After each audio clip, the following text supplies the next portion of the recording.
Assalamualaikum warahmatullahi wabarakatuh. Bertemu lagi di mata kuliah Artificial Intelligence dan Analytic Data. Pada pertemuan hari ini kita sebetulnya akan mempelajari bagaimana membuat machine learning atau algoritma machine learning menggunakan Google Colab. Tapi sebelumnya ada beberapa istilah yang saya gunakan agar kalian tidak bingung, jadi saya jelaskan terlebih dahulu istilah-istilahnya. Pertama ada library. Library ini biasanya kalau di dalam dunia kita adalah sebuah perpustakaan, tentunya untuk menyimpan kumpulan buku-buku. Sementara di dunia pemrograman, library juga merupakan tempat penyimpanan, tapi bukan untuk buku-buku, melainkan kumpulan kode yang sebelumnya sudah dikompilasi. Nah, kumpulan kode ini nantinya bisa digunakan dalam sebuah program. Selain kode yang telah dikompilasi, library juga berisi dokumentasi, berisi data konfigurasi, berisi pesan, kelas, nilai, dan lain sebagainya.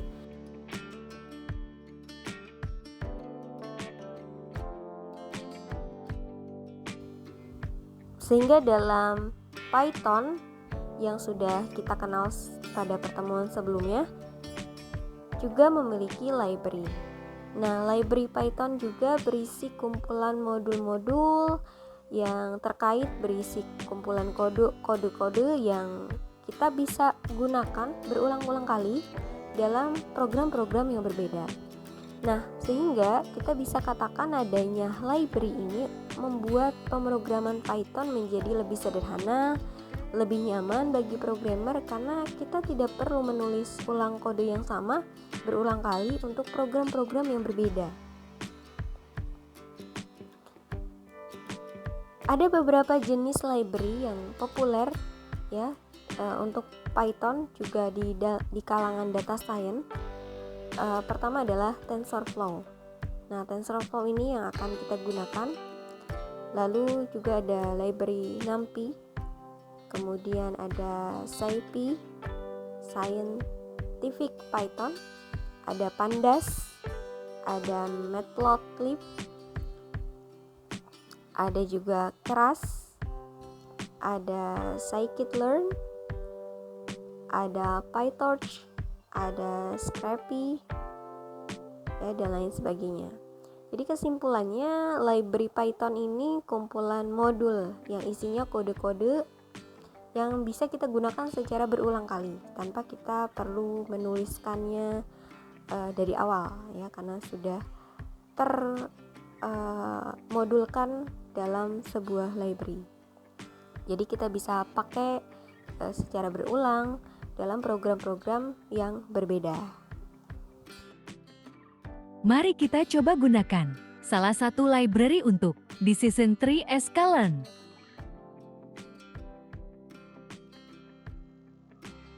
Oke, nah teman-teman, kita langsung menggunakan Google Colab untuk mempelajari Decision Tree dengan Python. Dimana Decision Tree ini adalah salah satu algoritma dalam machine learning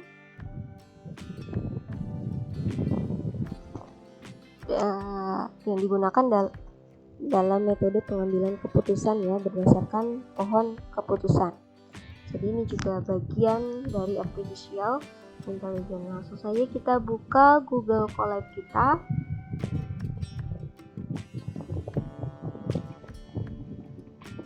Nah, sebelum kita mulai, kita harus mengetahui tujuan kita membuat decision tree ini untuk apa. Ya, jadi kita harus punya kasus. Jadi misalkan kalau dalam kasus hari ini kita akan membuat sistem klasifikasi berbasis decision tree untuk menentukan jenis kelamin seseorang, ya, berdasarkan ciri-ciri fisik. Dimana ciri-ciri fisik yang akan kita gunakan adalah dengan beberapa parameter, atau bisa kita lihat di sini kita menggunakan 5 parameter, ya, 5 buah parameter untuk mengklasifikasikan jenis kelamin. Parameternya yaitu kita pakai tinggi badan, berat badan, ukuran sepatu, panjang rambut, dan juga panjang kaki. Nah, dari 5 parameter inilah kita akan gunakan algoritma decision tree untuk pengambilan keputusan jika nanti kita masukkan kasus baru. Ya, kasus baru di mana kita harus menentukan jenis kelaminnya apa nih berdasarkan parameter yang akan diinputkan. Oke, langsung saja kita ke Google Colab-nya. Pada Google Colab, apa yang akan teman-teman gunakan adalah tentunya library. Kita harus mengimport library. Nah, library yang akan kita gunakan adalah library sklearn, ya, untuk menggunakan decision tree. Jadi akan kita import, lalu kita klik run. Nah, kalau sudah checklist seperti ini artinya tidak ada masalah dan sudah dieksekusi dengan baik. Lalu kita akan tambahkan parameter-parameter yang kita sudah tentukan tadi ya. Kebetulan saya sudah menyiapkannya di sini, parameter dan gender. Jadi ini adalah label ya, label laki-laki dan perempuan. Ini parameternya yang sudah kita tentukan tadi. Nah, lalu selanjutnya adalah kita menambahkan, nanti ini akan saya copy agar kalian lebih cepat untuk mengetikkannya ya. Sebelumnya kita run dulu agar tidak ada masalah.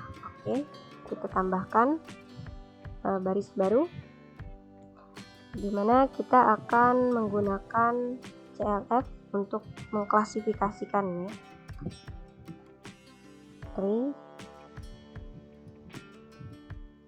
Dan di sini sudah muncul ya teman-teman, jadi tanpa perlu capek-capek mengklik.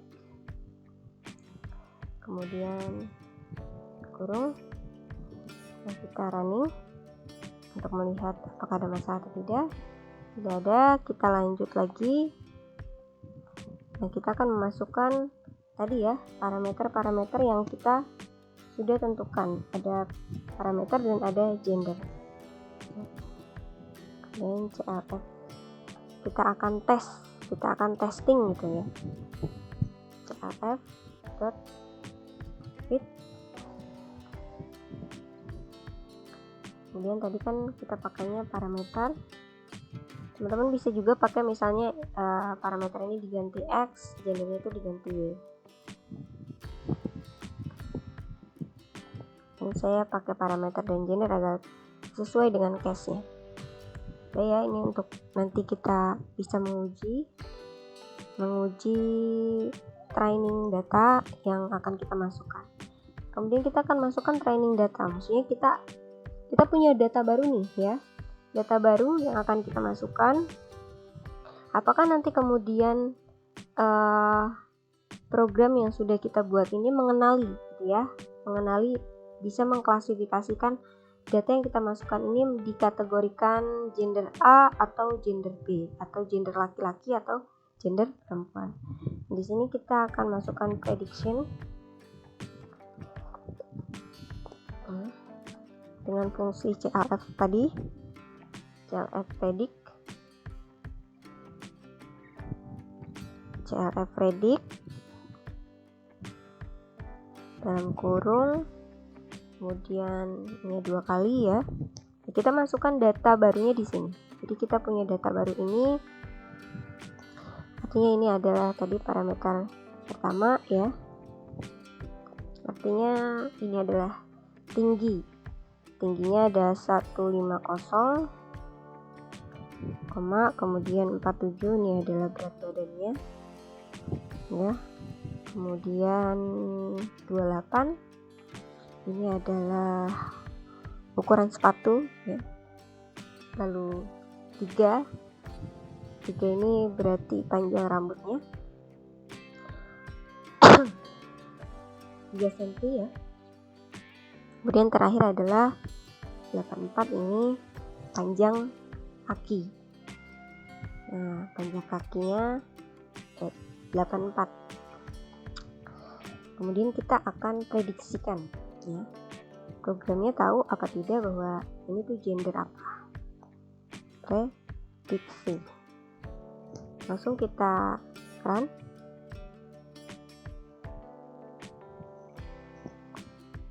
Oke, ada error sedikit di sini.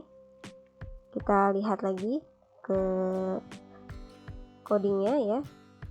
Kadang salah koma saja itu sudah bisa merah. Salah typo saja itu sudah merah. Oh, kita kurang satu parameter yang tadi ya. Tidak kita kasihkan karena kan dia sudah belajar nih. Di sini ada 5 parameter. Yang kita masukkan adalah baru 4. Jadi kita tambah satu lagi tadi parameter rambut ya, panjang rambut. Kita coba run ulang.